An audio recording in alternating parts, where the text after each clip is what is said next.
Welcome back, survivalists. So whenever I'm building a survival kit or an at-home emergency kit, or I'm just going out camping or hiking, I like to have kits within my kit.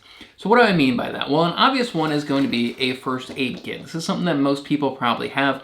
It wouldn't make sense to have your bandages in one pocket of your backpack, then the gauze in another pocket, then the burn ointment in another pocket. You want all of that in one central location where it's very easy to find and grab. So that's a very obvious kit that you probably have inside your other kits.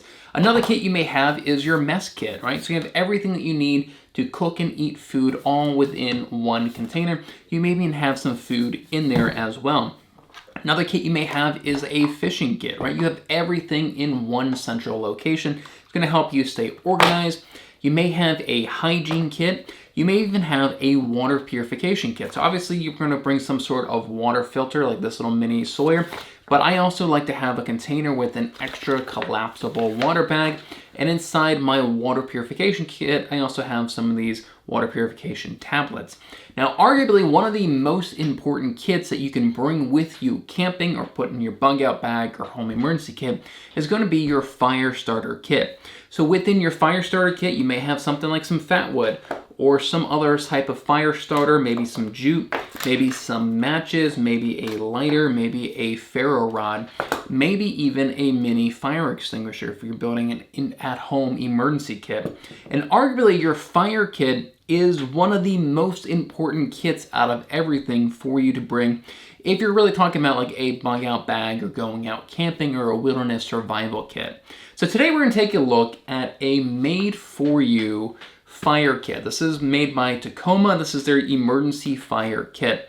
And we're going to break down everything that they're putting in their professional grade fire kit.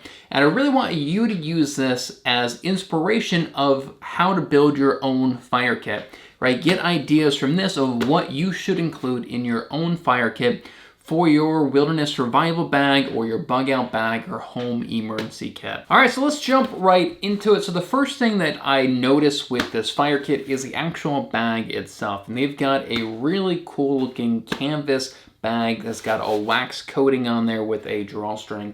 So this thing is probably very, very water resistant. Now it's probably not completely waterproof because you've obviously got a big hole here at the top, but this is probably very water resistant, and aesthetically, I think this looks great. I think this looks really cool. This would be perfect for camping with like an old school backpack like that. It's got some really nice leather stitching on there as well, and it very clearly says emergency fire kit. So in terms of organization and aesthetics, I think this looks really, really cool.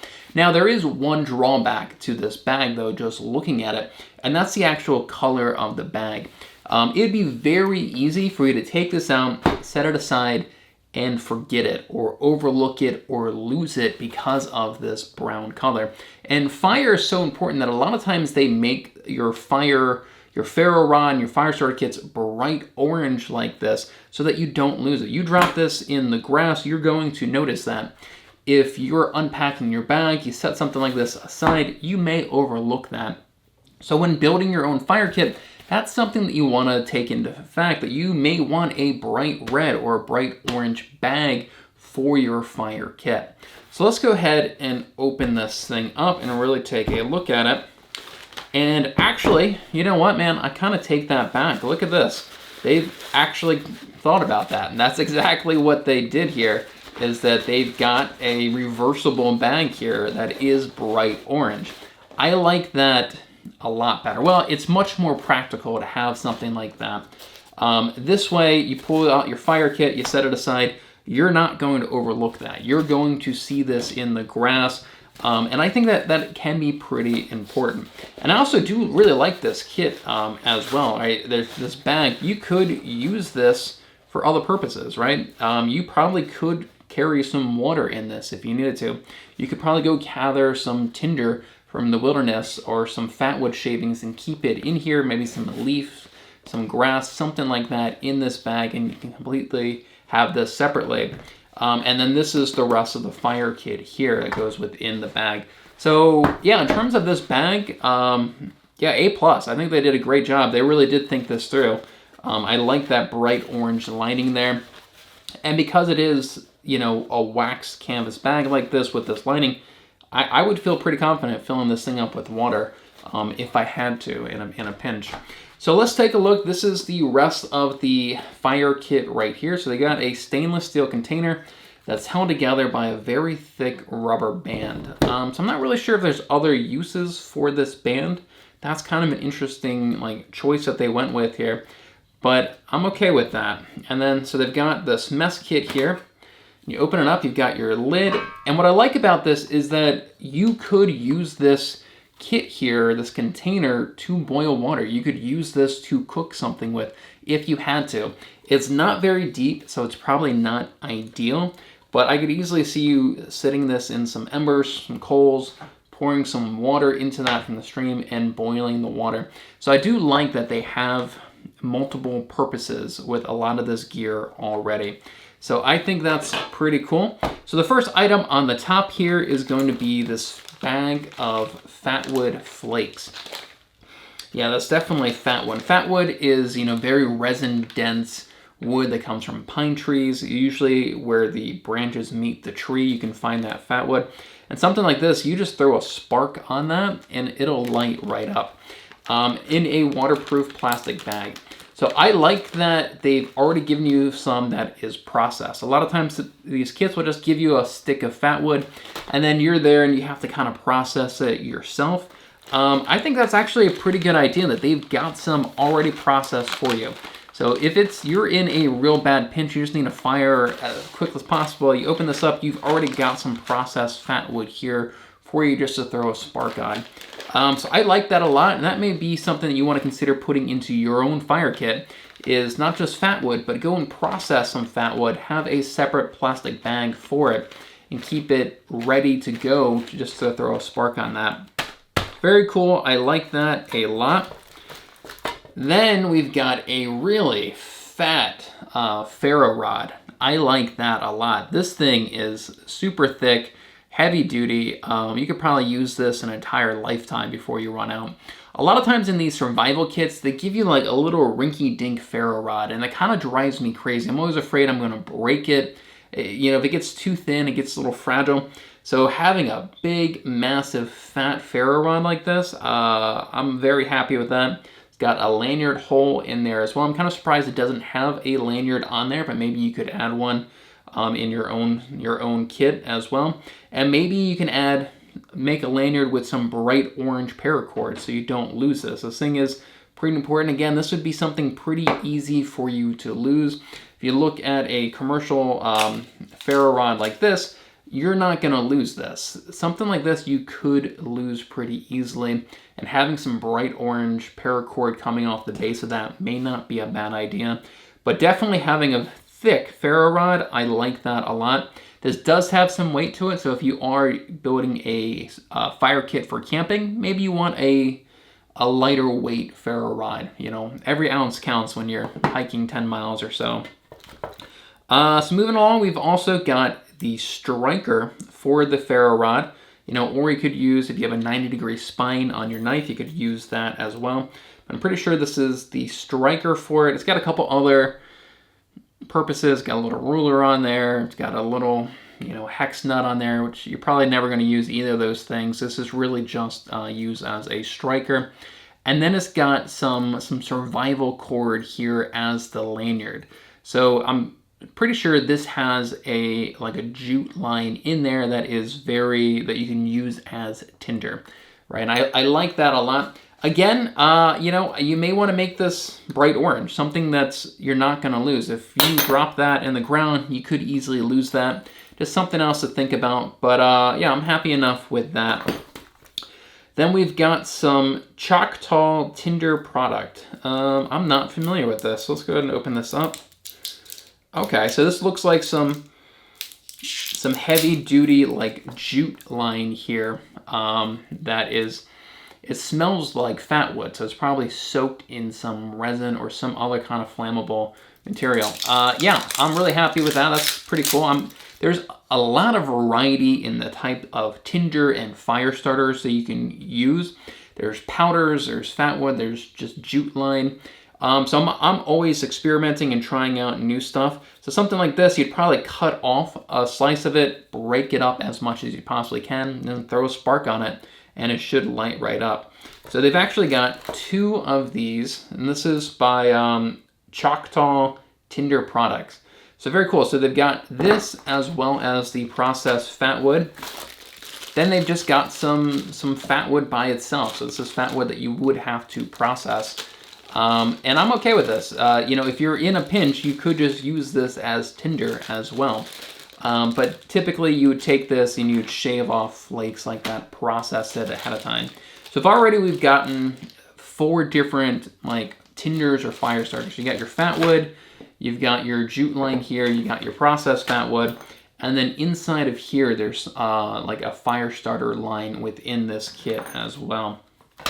So moving along, so we've also got a char cloth container. So very cool. I was wondering if you could use this to make char cloth, but they've got another like Altoid size can here.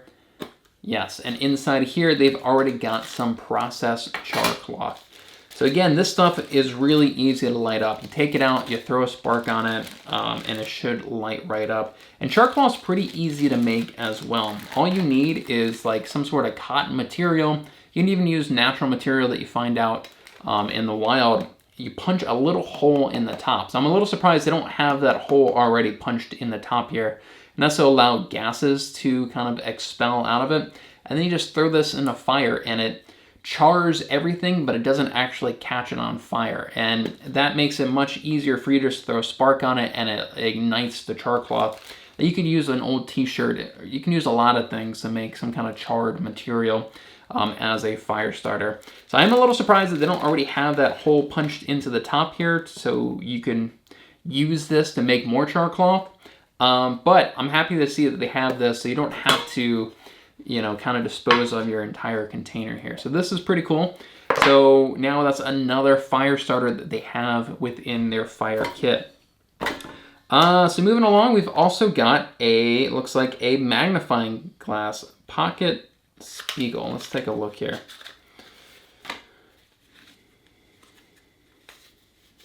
Yeah, looks like they've just got a kind of a pocket magnifying glass, which obviously, you know, if there's enough sunlight out, you can use this to start a fire that way as well.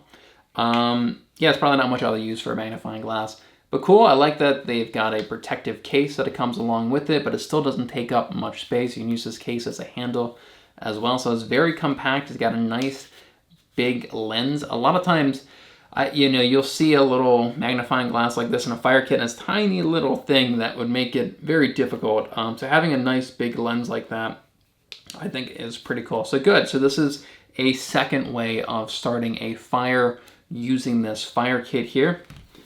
Then they've got a 10x Fresnel lens, and I've used these before, and they are surprisingly pretty easy to use. And it's essentially the same thing, right? This is very similar to the magnifying glass. It's a little bit more old school. This is really like designed specifically for starting fires like that. And it's pretty much the same thing. You need sunlight, but if you have sunlight and some of this tinder here, it's pretty easy to get this tinder smoldering and creating a fire from that. And these things are so compact. I actually like keeping something like this in like my wallet or something along those lines. And then the last item that they have is a bellow. Now there's a couple ways that you can actually make a bellow when you're out in the wild. It's not easy, but it's a fun little bushcraft project to make a bellow yourself. Essentially you get a long stick, you cut it in half, you hollow it out, and then you tie it back together. Now you got a long bellow. And a bellow like this is really used for focusing your breath on one spot, one ember, one coal within a fire. So instead of getting down in the fire and trying to blow into it to get it started, you have a bellow like this, and you can get very, very precise of where you want to put all that air on a single ember or coal, and not having to get it all in smoke in your face and everything.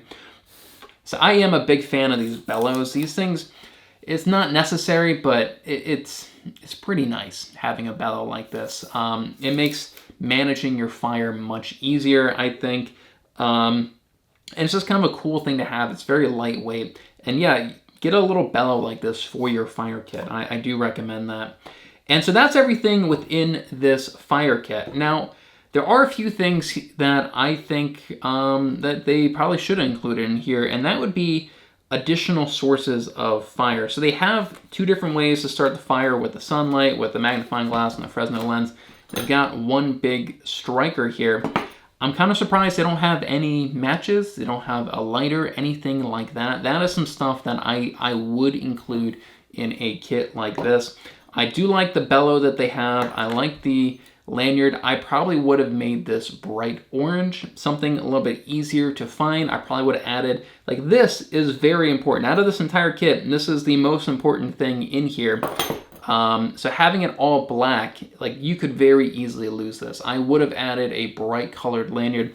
So I'm probably going to make some modifications to this kit right here and kind of make it my own. And I think some of those modifications are going to be adding like a bright orange lanyard to this ferro rod. Arguably, out of this entire kit, this ferro rod is the most important piece in here. And it's, you know, relatively small and it's all black. You drop this in the grass, you could easily lose this. You want to have this so you don't want to lose this. This is pretty important. They do have a lanyard here. Again, it's all black instead of, you know, bright orange. And it's just attached to your striker, which is not really that important because most likely you've already got a knife or something with you as well. I am a little surprised they don't have a knife in here also. You know, they have something like this, but they don't have anything to process it with. You know, they could have just turned this into a little bit of a blade so you can at least cut off some of this jute cord, or have this be a blade so you can process this tinder as well. I think that would have been cool. Having just a little bit of a blade on this so you can use this to process some of this stuff. But I do like the idea of having processed fat wood already, instead of just having one big fat wood stick that you need to process yourself. So overall, yeah, I'm pretty happy with this kit. I love this bag. I think having it all in its own little mess kit like this, I think is a pretty good idea, so that you can boil water, you could start a fire, purify some water, everything that you need right there. I would have liked to seen some additional sources of fire. The magnifying glass, you can just kind of get rid of that if you've already got the Fresno lens here. I'm probably just going to add some matches, some waterproof, weatherproof matches, maybe a lighter. I'm going to add a lanyard to this. And that's probably the only real modifications I'm going to make to it. I like the Bellow, I like the char cloth, and overall, yeah, I think this is a pretty good kit. So if you guys want to check out this kit for yourself, I will have a link down below to this exact kit. I do like this bag quite a bit, or just use this as inspiration of what to include in your own fire starter kit. And if you guys want to see a breakdown of everything inside a $250 survival kit, click right here to check out that video. Don't forget to subscribe for more prepping and survival videos. Thanks so much for watching, and I'll see you over in the next video.